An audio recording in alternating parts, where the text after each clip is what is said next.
Hello hi అండి. ఇవాళైతే నేను బోటి కర్రీ చేసి చూపిద్దాం అనుకుంటున్నాను. ఫస్ట్ అయితే కడాయి పెట్టి స్టవ్ ముట్టించేసి కొంచెం ఆయిల్ వేసేసి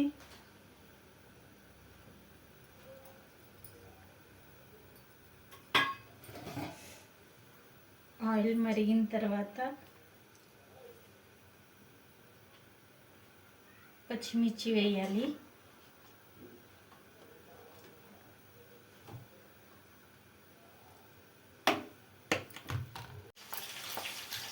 పచ్చిమిర్చి వేగిన తర్వాత ఉల్లిపాయలు వేసుకోవాలి.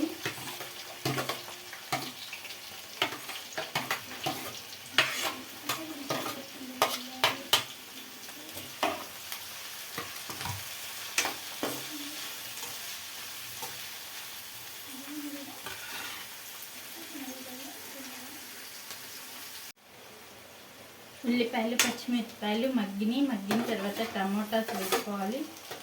టమాటా ఎక్కువ వేసుకోవద్దు, రెండే వేసుకున్నాను.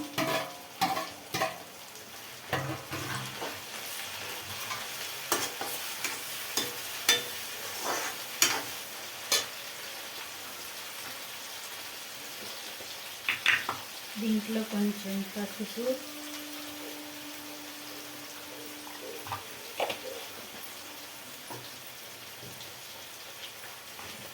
కొంచెం సాల్ట్ వేసుకుంటున్నానండి.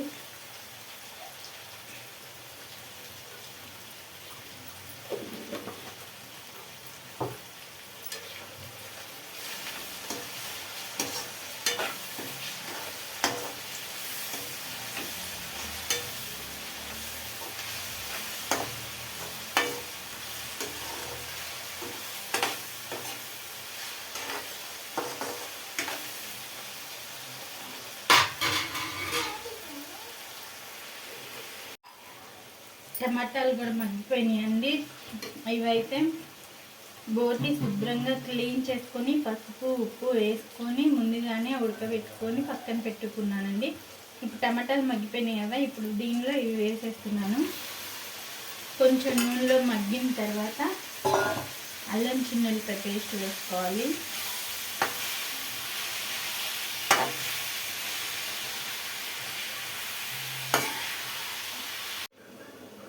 ఇదైతే నూనెలో కొంచెం మగ్గిపోయింది.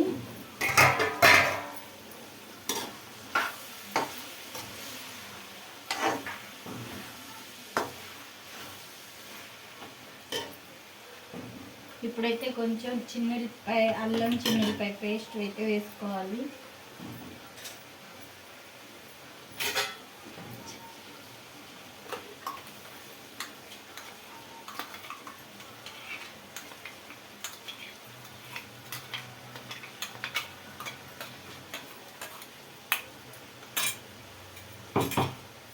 ఇది పచ్చి వాసన పోయే వరకు కొంచెం మగ్గనియాలి.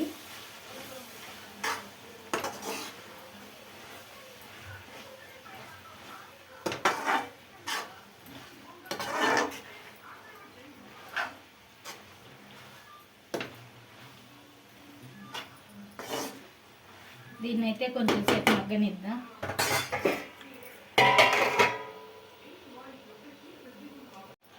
ఇదైతే కొంచెం పచ్చివాసన పోయేదాకా ఉంచాను. ఇప్పుడైతే కారం వేసుకోవాలి. కారం సరిపడినంత వేసుకోవాలి. నేనైతే నా పిల్లలు తినేంత వరకు వేస్తాను. ఎంత సరిపోతుందంటే అది మీ క్వాంటిటీని బట్టి వేసుకోవాలి.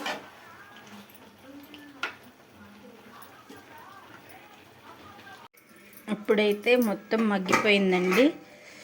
చూసారా ఎంత కలర్ఫుల్గా ఉందో, చూస్తుంటే నోరు ఊరిపోతుంది. దీనిలో అయితే last garam masala,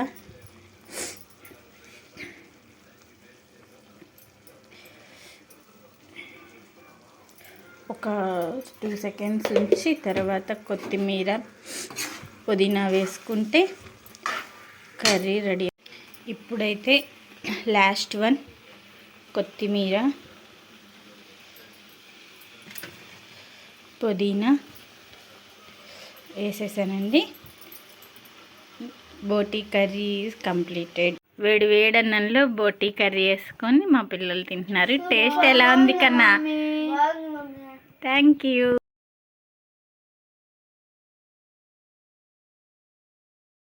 hello video అయిపోలేదండి. ప్లీజ్ సబ్స్క్రైబ్, షేర్ చేయండి వీడియో మీకు నచ్చినట్లయితే. Thank you so much.